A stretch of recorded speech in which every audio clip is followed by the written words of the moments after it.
All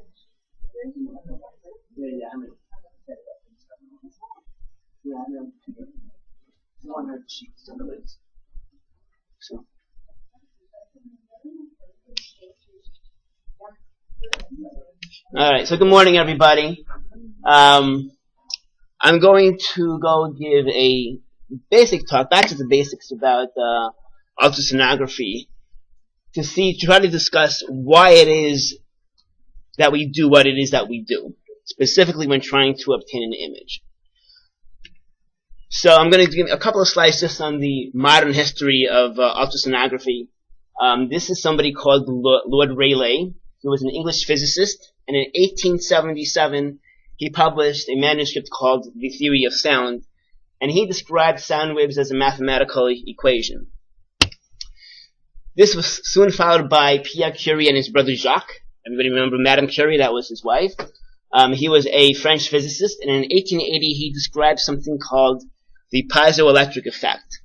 And briefly, and we'll discuss this a little bit more later, the piezoelectric effect is the basis of modern ultrasound, and that's effect is that that an electric potential is produced when there's mechanical pressure that's exerted on a quartz crystal.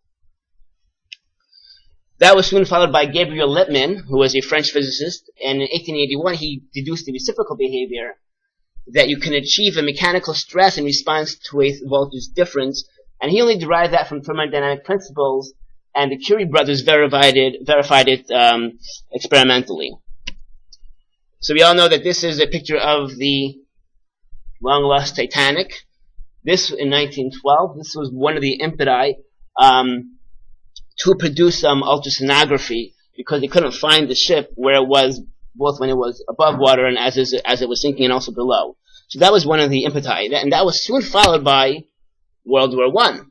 And on the bottom over here, this is something called the U-boat, which was a means of the newest form of naval warfare, mainly from the Germans, but also throughout all the Central and the Allied powers. And they were a big problem because they would do surprise attacks on the ships that were patrolling the ocean. And that was one of the impeti to produce ultrasonography, so that way the ships above the water can detect the submarines floating down below. That was soon followed by, unfortunately, World War II, where the technology continued to develop, and something called sonar was developed, which stands for Sound Navigation and Ranging. And this was the mother or the father of the modern concepts of ultrasound. What about medicine? Enough of the politics, let's discuss some medicine here. So, ultrasound in medicine was first used in the 1920s to the 1930s to destroy tissue, and it actually was used to destroy portions of the basal ganglia in patients with Parkinson's disease. And in addition, they used it with ablation of the frontal lobe tissue in moribund patients to alleviate pain from carcinomatosis. And in the 1940s, you could get whatever you want with ultrasound. It'll cure your pain, it'll cure your ulcers, it'll cure eczema, asthma, whatever you want. It'll cure your angina. Put an ultrasound on your heart, you'll be cured from your heart attack. In the 1950s, it actually started to be used as a diagnostic tool, and significant improvements in technology contributed to that. Dr. Ian Donald is known as the father of modern ultrasound, and in 1958, he published a paper, Investigation of Abdominal Masses by Pulse Ultrasound. And initially he was laughed out of I believe this was in England. And in his paper, he included a patient that was diagnosed with inoperable stomach cancer, and this patient really had an ovarian cyst on ultrasound. 1959 we developed clear images of the fetal head. 1952, the American Institute of Ultrasound and Medicine formed, and it accepted members in 1964. In the 1950s, ultrasound was routinely used in obstetrics in Glasgow, Scotland. In the 1970s, it was routinely used in Great Britain, and of course, the United States brought up the rear and started to routinely use ultrasound in obstetrics in the United States in the 1980s. This is what one of the first machines looked like. You can just imagine having to wheel this thing down labor and delivery when you have a patient who has decreased fetal heart tones. So thankfully, the technology improved and we don't have to wheel this thing around. So I'm going to go through a a bunch of concepts here in terms of what can we do to optimize the image and how can we use physics in order to help us do so. So we're going to look at depth, frequency, focus gain, and of course there's Doppler. Dr. Holcomb gave 2 outstanding lectures previously, and I'm not going to be discussing that. So we're going to go catch a wave over here and discuss, we're going to take you all the way back to your physics classes in high school and discuss 3 types of waves. So there's transverse waves, which means that the motion of the particles is perpendicular to the propagation of the wave. There's longitudinal, where the motion of the particles is parallel to the propagation of the wave. And then there are mixed waves. So what is sound? So sound is a form of mechanical energy that travels through a medium, solid, liquid, or gas and produces pressure waves, and it physically agitates the particles of the medium. And that's why there's no sound in a vacuum, because there's no solid, liquid, or gas over there. It's a longitudinal wave, and you can see over here there's refraction and compression, and as the wave propagates along the medium, there's alternating refraction and compression of the sound waves. So this is one of the few formulas I'm going to discuss over here. This is V equals F lambda, so the velocity is equal to the frequency times the wavelength, and the period, which is T, is 1 over the frequency. Oh, does it sound familiar to people? Yeah? Okay. The groans here. Alright, so here's frequency, and frequency is the number of complete variations that an acoustic variable goes through in 1 second. So here, this is a period of a second. 1, 2, 3, 4, 5. So this is over here is 5 cycles per second, or 5 hertz. And here is the acoustic variable. And over here, there's wavelength. So that's the length of space over which 1 cycle occurs. And here, this is distance. So in the first one, you're looking at time. And then and in wavelength, you're looking at distance. And then there's period, which is the time it takes for 1 cycle to occur. And that's just 1 over the frequency. So if there's 5 hertz, if the frequency is 5 hertz, the period is 1 over 5, or 0.2 seconds. So what about here, about us in obstetrics? Our probes usually range between 2 megahertz and 20 megahertz, somewhere around there. We are more in this range over here, in the lower range of diagnostic ultrasonography. A few more formulas. So power, right? I got the power. Remember that song? Is work over time. A watt is a joule per second. And these are like these very weird esoteric concepts. But a joule is the work done by a force of 1 newton when the point of application moves 1 meter in the direction of the force. So what does this mean? If you take an apple that weighs about 100 grams, you lift it vertically through 1 meter, that's about a joule. Intensity is power over unit area, and amplitude is intensity squared. The reason why I'm bringing this up is because sometimes they're used interchangeably in the literature. Decibels. Don't be concerned about this funky graph.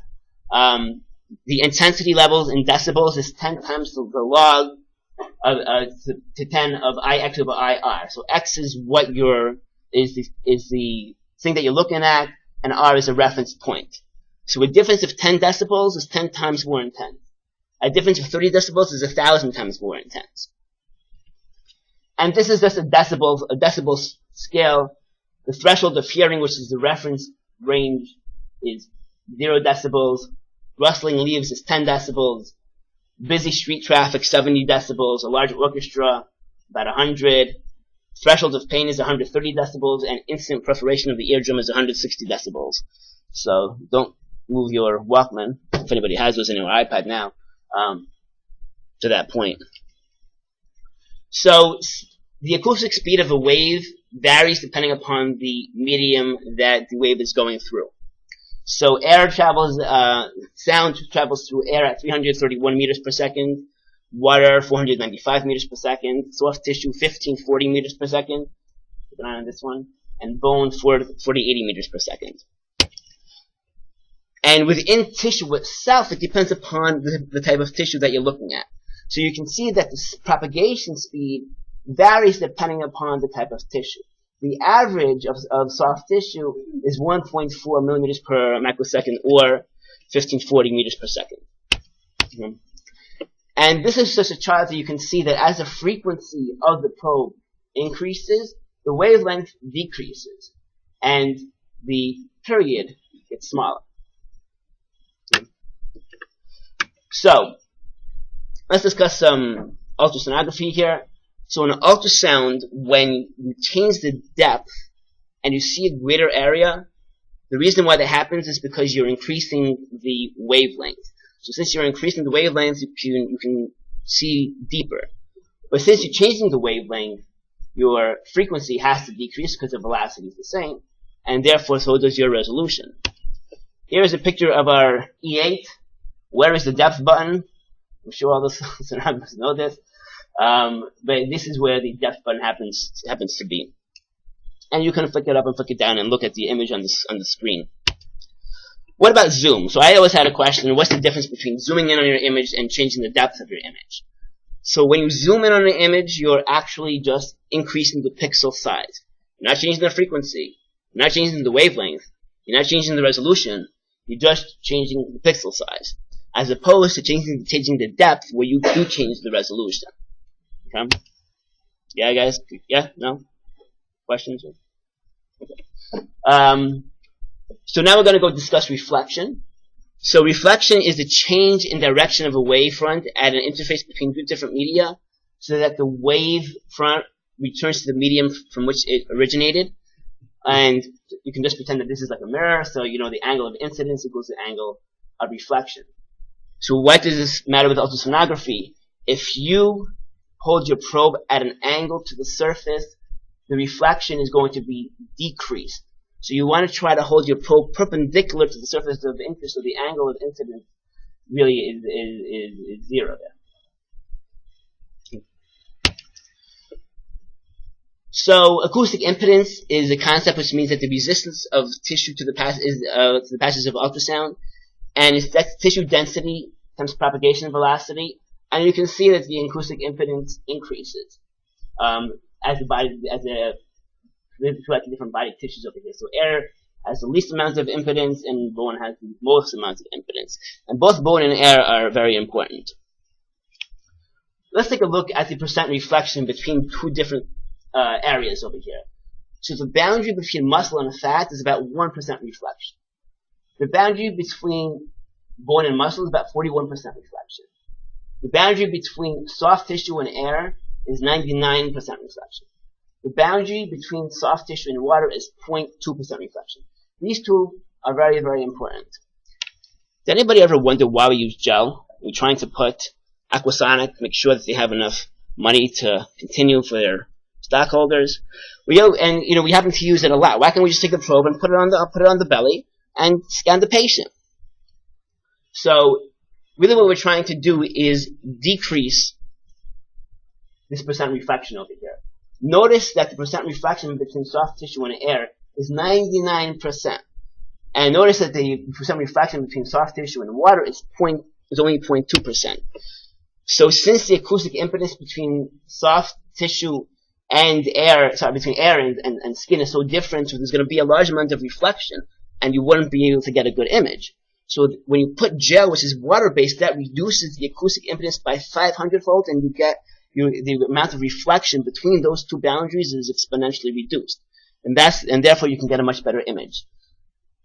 Similarly, but a little bit different, is between when you look at bone, you see it's very echogenic. You get this very, very bright area on the ultrasound because the amount of reflection from the bone is so between soft tissue and bone is so high. So similarly, the same thing between air and skin. It's very similar to that between soft tissue and bone.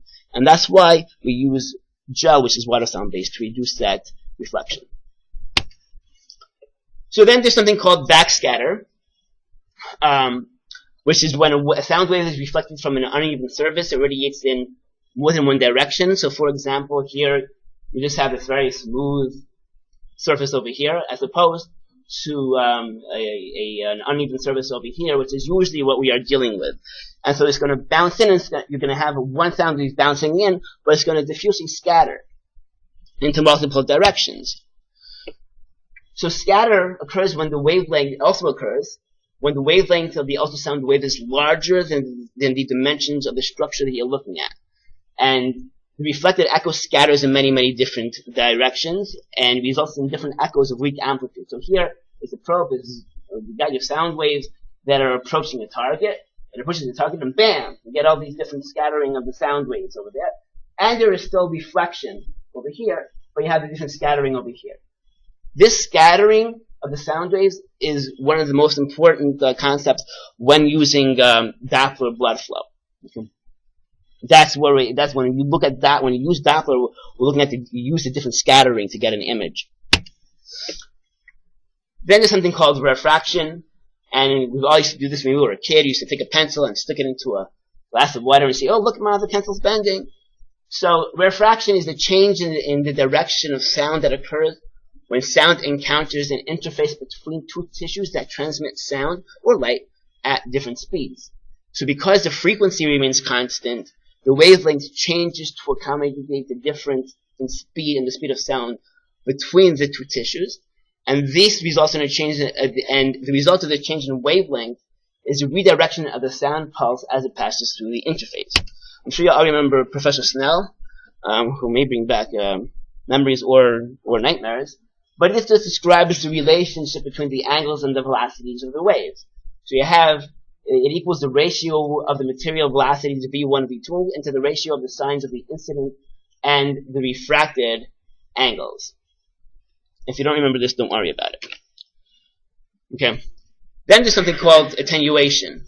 So attenuation is when ultrasound travels through the tissue, the amplitude decreases. So you have all this intensity, and it's going to decrease. So why does it decrease? So there's a bunch of reasons why it's going to decrease. We discussed already scattering. We discussed reflection. And then there's absorption, which is where the sound itself is converted to heat. And then there's something also called beam divergence, and we'll discuss these two in a second. But these are four possible reasons why there's attenuation of the beam as you go deeper and deeper into the tissue. The attenuation is equal to the attenuation coefficient times the distance, and it's also equal to the frequency times the distance. And the attenuation coefficient is proportional to the frequency. And I'm going to show you a chart in a second, so don't worry about that. But what is this attenuation coefficient that I discussed? So it's it's a quantity that characterizes how easily a material or medium can be penetrated by a beam of light, sound particles, or other energy or matter. And a large attenuation coefficient means that the beam is quickly attenuated, it's weakened, as it passes through the medium. A small attenuation coefficient means that the medium is relatively transparent to the beam. So here you have different attenuation coefficients in tissue, and you can see that the higher the frequency, the higher the coefficients, the attenuation coefficient. Okay? And it's pretty significant.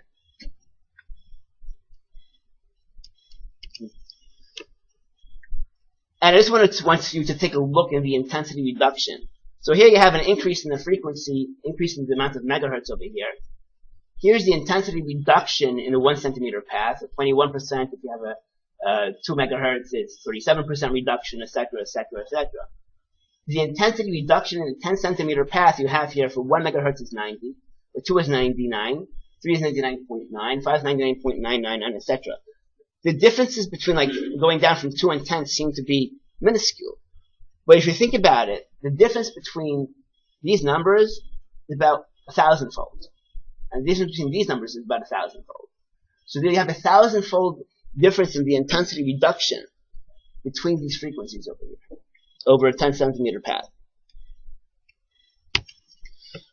Here you can just see a picture. Here's the intensity, and here's the distance, and you can see that the intensity decreases with the distance of the target that you're looking at. And here you can just take a look. Here's the amount of the frequency. We said that the attenuation is proportional to the frequency, and so as the frequency is higher, the higher the attenuation. So you can see over here for 10 megahertz, we're really going to have almost 100% attenuation at 2 centimeters. Whereas for 2.5 megahertz, it's going to take much, much longer. This is very important for our patients over here at St. Mary's Hospital.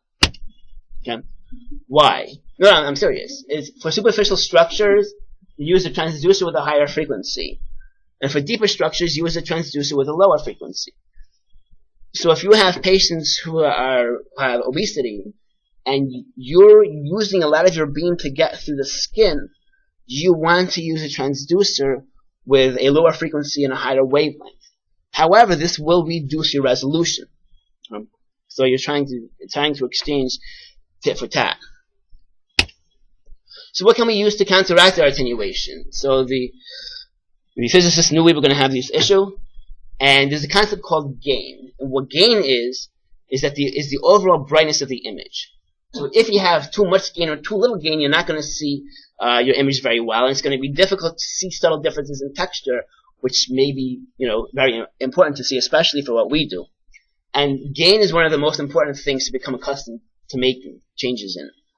Then there's something called time gain compensation. So let's assume you want to see something very at a specific depth. You don't care what's above it, you don't care what's below it, but you're trying to zoom, trying to focus in on one specific area.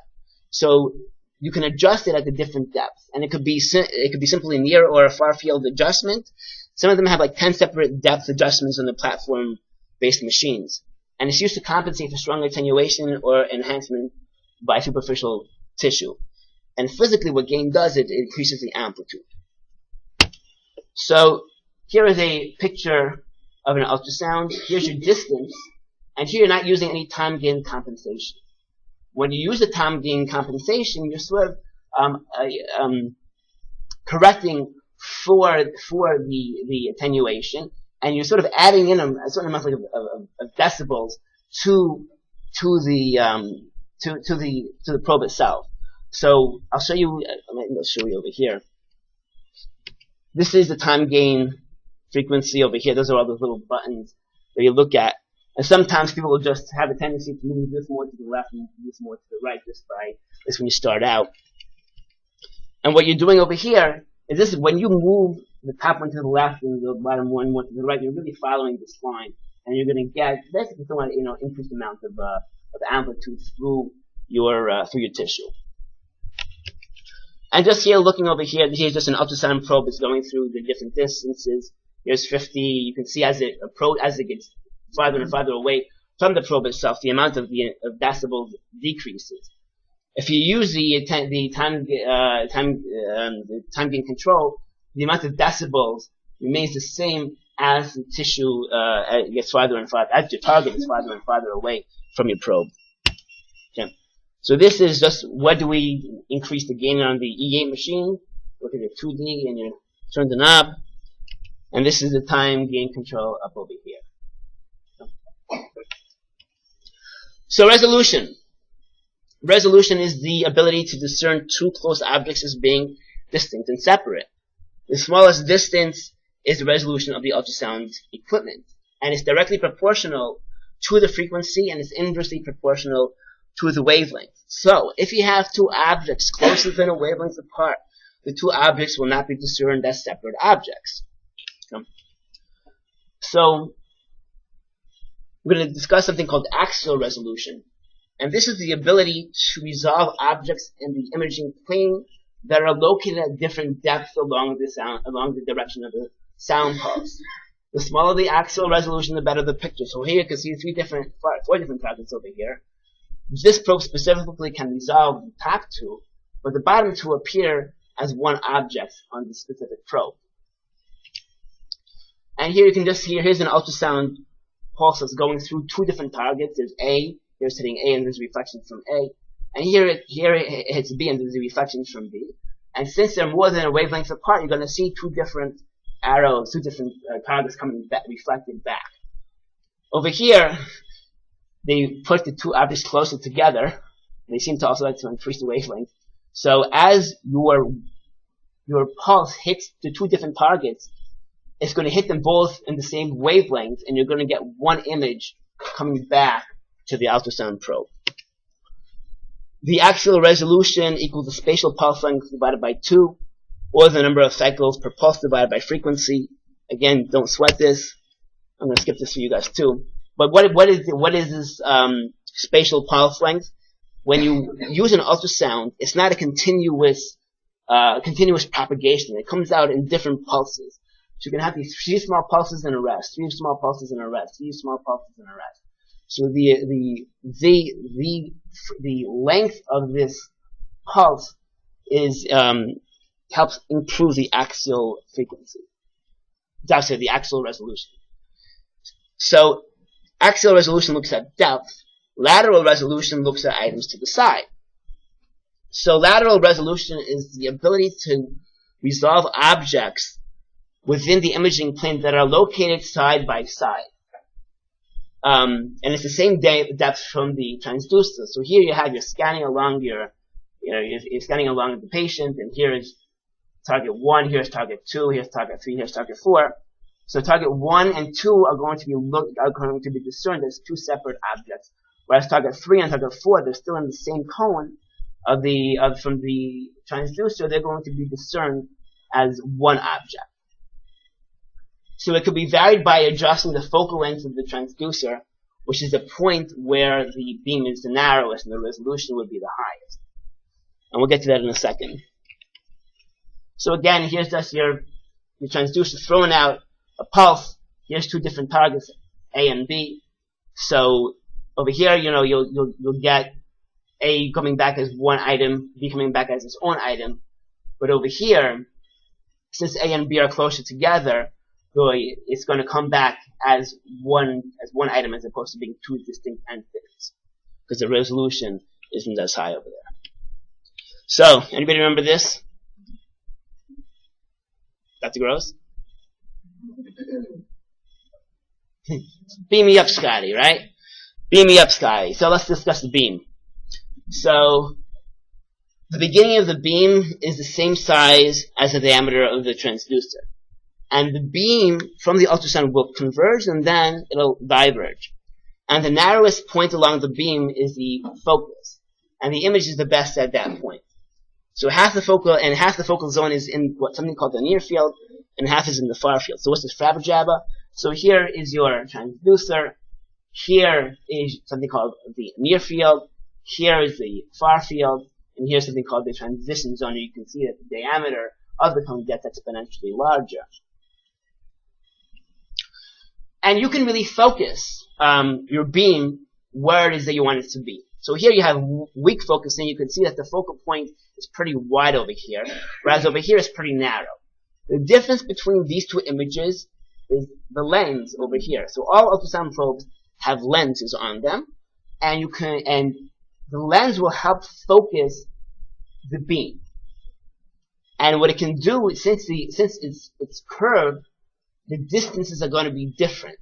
So the ultrasound probe in the computer will send out wavelengths at different times, so that way they all hit the target at the same time and you get a better image.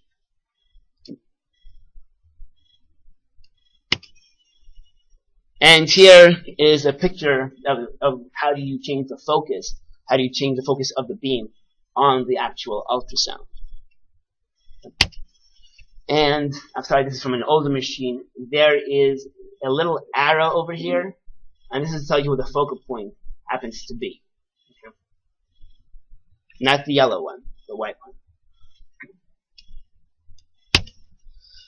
So just a few different physical concepts with the beam, that if you assume that the beam stays the same, that the frequency stays the same, so a larger transducer diameter results in a deeper focus, and a smaller transducer diameter results in a more shallow focus. And the higher the frequency, the longer the length. The smaller the diameter of the transducer, the larger the diameter of the divergence cone. And the higher the frequency, the less the divergence, and the lower the frequency, the greater the divergence. This lastly will hopefully show it a little bit better. So here you have a probe that's 10 millimeters in diameter. Here it's 2 megahertz, and here it's 4 megahertz. So you're increasing the frequency, and you can see that the focal length is farther down, and there's less dispersion as you increase the frequency. If you decrease the diameter of the probe, you're going to get a shorter near field. So here's going to be your focal point as opposed to here. So this is where your best focus is going to be, and there's going to be greater dispersion compared to this one. And as you if you have a smaller diameter and you decrease the frequency, so you have a very, very, very short near field, because here's the focal point, and you have marked dispersion. So the lateral resolution is equal to the beam diameter. So again, we want the number to be low. So the higher the beam diameter, the less your resolution is going to be. So there's something called side lobes. So unfortunately, ultrasonography is not that simple. Otherwise, you can just put in a probe and play with the buttons and be done. There's something called side lobes. And side lobes are beams that propagate from a single transducer element in directions different from the primary beam. And then there's something called grating lobes, which are additional beams emitted from the array transducer that are stronger than the side lobes of the individual elements. And if these grating lobes encounter a strong reflector, the echoes may be well imaged, particularly if they fall within an anechoic region, and if so, they appear in incorrect locations. What am I talking about? So, here is, I'm not sure how they did this image, but here is your main beam over here. And here you have all these lobes on the side. That's not really what you're looking for. So who cares? I don't know if you guys can see this. Here is a picture of bone over here. And over here there's a reflection of this bone from here. That's obviously not really there. So too over here. Here's one of the long bones, and here is a reflection of the long bone, and obviously this isn't really there. This image appears as if there's a needle going into the aorta, right, which no amniocentesis or otherwise is being done at the time. This is very important when you do amniocentesis, when you make sure that you're able to follow the tip of the needle through the tissue. Because if you don't follow it, you can be tricked into thinking that this is your needle. In the meantime, it's not really there. And this looks like there is something funky going on in the ventricles of the heart, which isn't really there. Okay. So how do you improve the lateral resolution? It sounds pretty morbid. So you can increase the frequency of the transducer, as we mentioned before, or you can decrease the size of the beam, and we can focus the beam over here, thereby creating a narrower beam and a narrower focus. And then just temporal resolution. Anybody remember the old TV screens where you would turn it on and you sort of see these different images going up along the screen and you can never see a clear image? Anybody? No? No. Yeah, that's a mouse number. Yeah. Anyway, so temporal resolution is the ability to separate events in time. And the limited temporal resolution for the human eye is about 40 milliseconds. And events separated by time greater than 40 milliseconds will be perceived by the human eye as two separate events. So the amount of frames per second should be about 25, because you divide 1,000 milliseconds by 40 milliseconds, you'll get about 25 frames per second. That's what you want to see in order to see a continuous image. If you go below this frame frequency, you will get image flicker. You can just imagine what will happen if you're doing an amniocentesis, and all of a sudden you just, you just see your needle go up the screen, and you get another one going up the screen and going up the screen. You won't be able to do it. So you want to make sure that your ultrasound machine has the temporal resolution necessary to see continuous movement. So I mentioned something before called the piezoelectric effect. This is the concept that allows modern ultrasonography to be available. So the piezoelectric effect states that when there's mechanical stress to a crystal that has a specific atomic structure, and don't worry, I will not show you the atomic structure, that causes the crystal to change shape and the crystal to take on a net charge. So if the crystal is compressed, then a voltage forms across it. If the crystal expands, then the voltage produced has the opposite polarity. And the reverse piezoelectric effect states that a material having the property that when an electric voltage is placed across it, it changes shapes and contracts in the direction of the applied voltage. And if the polarity is reversed, then the piezoelectric material expands. So, this is the piezoelectric effect, that the sound waves that come back from the body change the crystal, and the changing in the crystal causes an electronic signal. Whereas the reverse piezoelectric effect states that when there's when a electric charge is applied to the crystal, then the crystal will change shape, and that's actually what produces sound waves. So it's the reverse piezoelectric effect that allows us to propagate the beam, and it's the piezoelectric effect that allows us to interpret the images. So, just in case you ever got stopped in the street and somebody wants to ask you what are items of the piezoelectric effect, quartz was the first crystal that was used in sonography. You can use sucrose. Well, sucrose has a piezoelectric effect. Topaz, silk, wood. The common material that's used now is PZT. I can't pronounce it. Okay. And this is, if you take an ultrasound probe and you put in the coronal plane. So here you can see, here's housing. That's what we actually use to move the probe. Here is backing, which absorbs different sound waves that bounce back. Here's the crystal, which actually changes in response to the current. And here's the lens. So there's actually a lens on the probe. This is why the probes are so expensive. That if you end up dropping it, you can potentially change the geometric structure of the crystal. And that's why the probes, especially the transvaginal probe, which has such a high frequency, is probably about $10,000 to $15,000, at least. So the transducer itself consists of arrays of about between 128 to 256 elements that are mounted in a flat line to form a linear array, or they're on a curve to produce a curvilinear array. And the active area can be changed by turning off and on different elements. And the process is repeated many times per second so that the movement can be visualized as well. So here is a linear array. You can see here these elements are on, now these elements are on, now these elements are on. Obviously it happens over milliseconds, so you can see the image and you can see movement as well. I'm going to skip this. The transducer itself is only on about 1% of the time. So it's like baseball, right? 1% of the time they're hitting the ball, the rest of the time they're waiting. The same thing with your transducer. 1% of the time it's producing a pulse, and 99% of the time it's resting. The pulse repetition frequency is the amount of pulses that the ultrasound will send out by the transducer per second. And it's dependent upon the velocity of sound and on the depth of the tissue being interrogated. And this is just tells you what the pulse repetition frequency is over here over the course of over a second. And the duty factor, is dependent upon the pulse duration and the pulse repetition period and frequency. Okay. Let's see that. You can determine how far away something is. So we're able to measure how big something is or how deep something is. And the reason we're able to do that is because of the pulse echo principle. So the pulse echo principle tells you that the change in time is equal to 2 times the distance between the transducer and the object and the speed of sound. And it takes an average. So since you're going 2 ways, right? So that's why you have the two over here, because you're bouncing the beam to the object and it's going to bounce it back. So the change in time is equal to twice the distance between the transducer and the object times the speed of sound.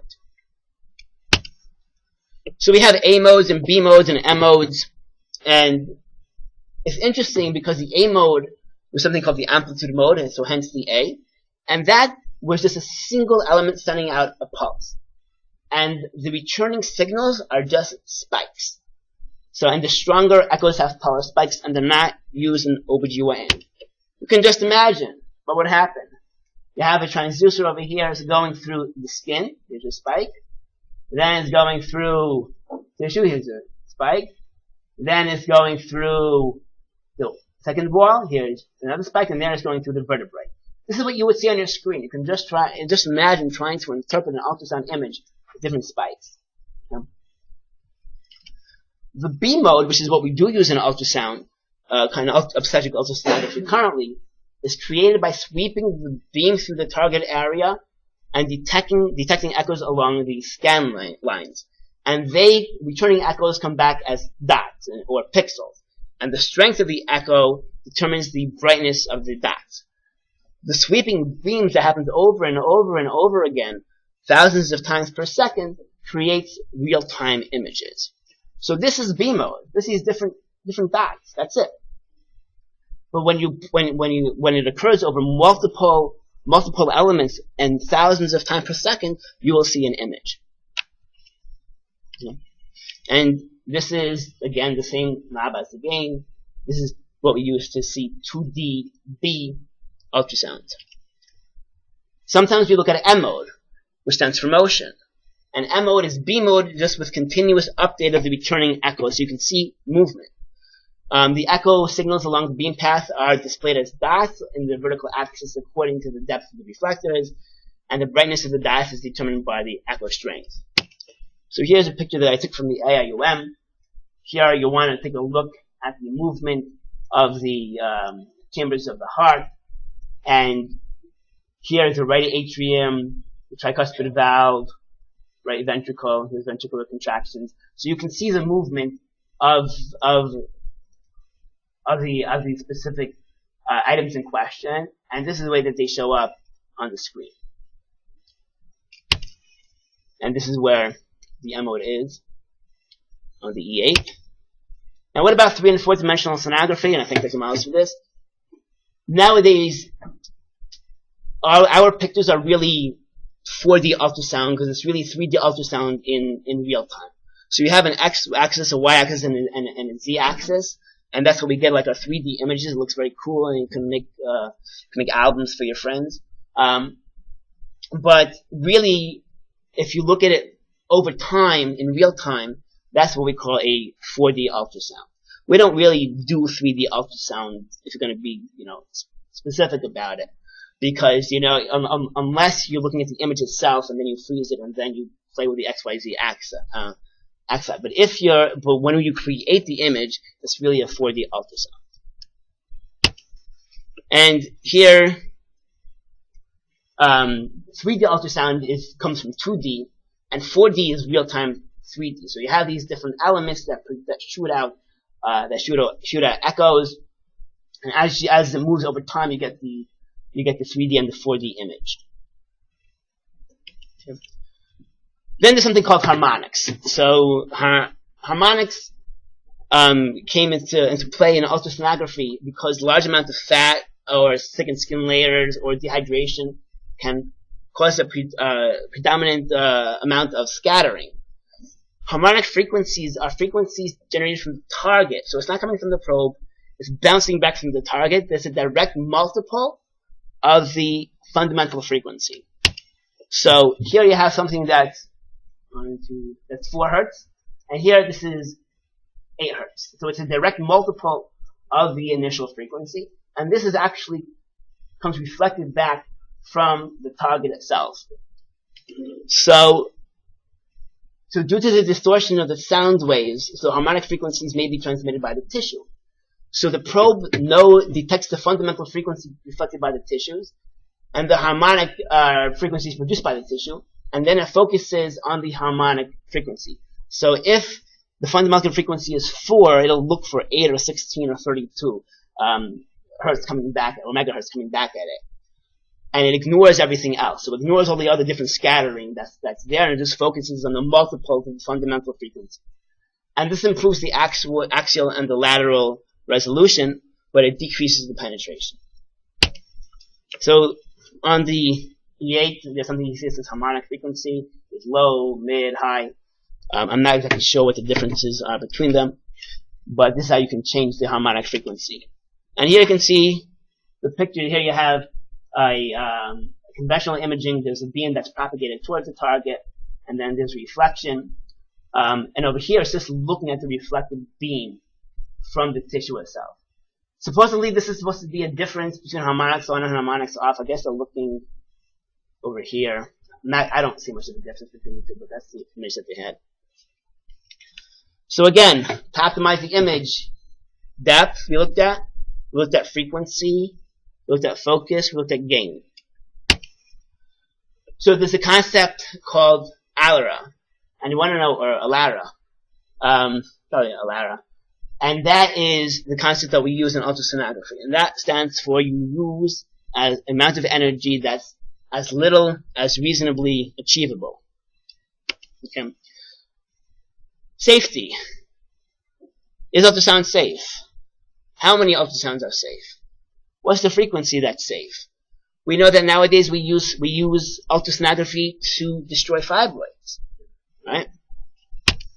So here is a picture of the beam, and here this is just you can see here the focal point, and you see here the convergence, and then the divergence. This tells you that the intensity is most in the middle. Okay? So and it's weaker on the side. These are different types of safety measures that they look at. I'm actually going to decide to skip this whole thing, so give me a second. Okay, that's for the sake of brevity, if you believe that. But there's different ultrasound images. There's different parameters that we look at, and in terms of determining the safety. There's two things that we all need to keep in mind: something called the mechanical index and something called the thermal index. The mechanical index is an estimate of the compressive and decompressive mechanical effects of the ultrasound pulses. So in tissue there's gas bubbles, and the gas bubbles expand and they contract with the pulses. And if the peak acoustic pressure increases, then the bubble may rapidly burst, and that releases gas. And this gas can be thousands and thousands of degrees, and that can cause free radical formation. And also, the shear forces exerted at the bubble surface by a pulsating bubble can generate a small flow of liquid called microstreaming. And the variation of the flow with the distance from the bubble creates extremely high shear stress near the bubble surface, which have been associated with cell destruction. The mechanical index equals PR over F, where P is the refraction pressure, and F is the acoustic frequency. And the FDA imposes an upper limit of a mechanical index of 1.9 for obstetric ultrasound. And diagnostic ultrasound used for medical imaging does not appear to cause cavitation at the usual obstetric acoustic levels as long as the mechanical index is less than 1. So the ultrasound beam produces heat as well, and there's going to be a transfer of energy from the acoustic wave to the tissue. And this is called acoustic absorption. And this will cause an increase in temperature, forgetting about the bubbles expanding and contracting. This is just from the ultrasound beam itself. And as sufficient energy is transferred, it will have a physiological effect. And that can obviously induce changes in the cells of the tissue. So the physical factors influencing potential for heating includes the intensity, the frequency, how long you're going to keep the probe on the image for, and other machine settings including frame rate, line density, zoom, etc.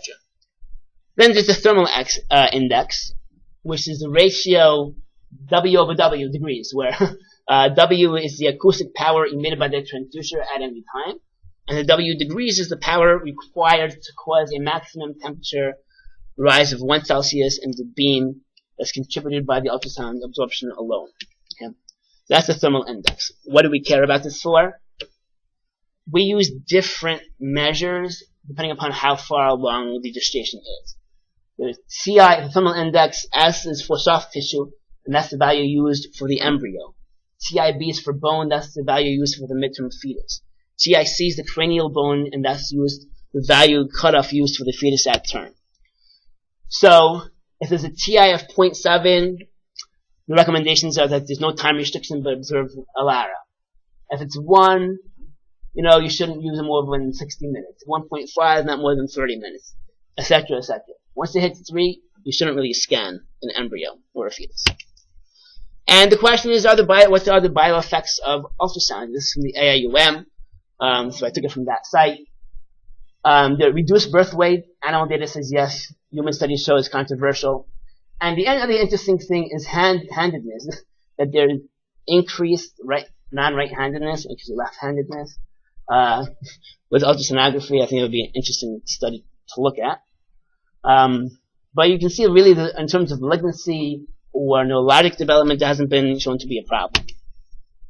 The FDA states that current obstetric equipment can produce 720 milliwatts per centimeter over per centimeter squared, and the output display standard requires that the MI be displayed when it's greater than 0.4 if it can exceed 1, and the TI be displayed if it's greater than 0.4 if it can exceed 1 at any time.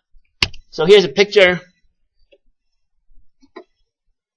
and on this image here is the MI, and here's the TIS, the soft tissue.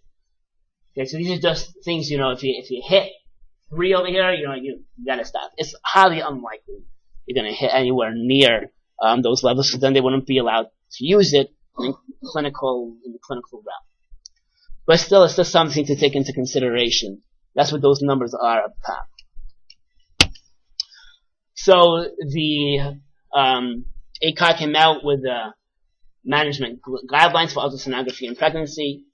I'm not going to read the whole thing, but they state that it's safe for the fetus when used appropriately and when medical information is needed, but ultrasound energy delivered to the fetus cannot be assumed to be completely innocuous, and the possibility exists that such biological effects may be identified in the future.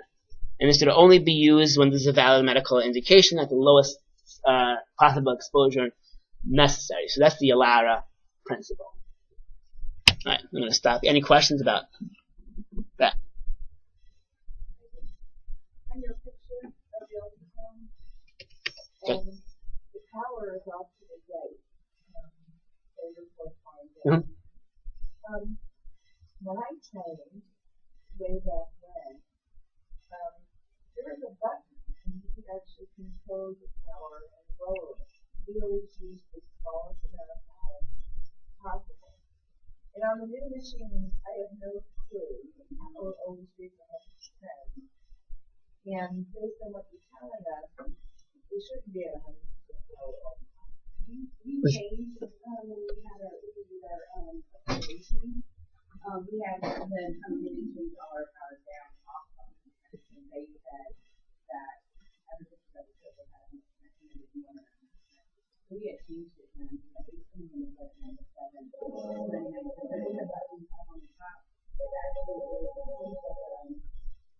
The two of the right button on the and those are one of them is the power button. You have the right button is the power button. That is your power button. They also, our MI was always about 1 minute. We shouldn't want that either. Right? And I think it just came like that, and that was specific to the ad, and they adjusted things for us, and then when we did our reaccreditation, that was the one thing that came back from all the facilities, that everybody's power was too high, and then mine was too high. So, like, we called it some emergency.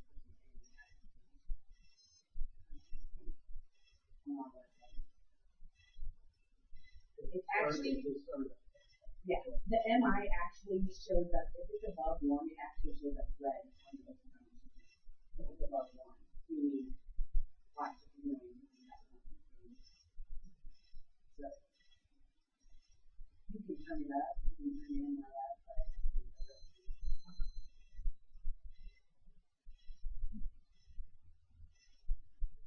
okay.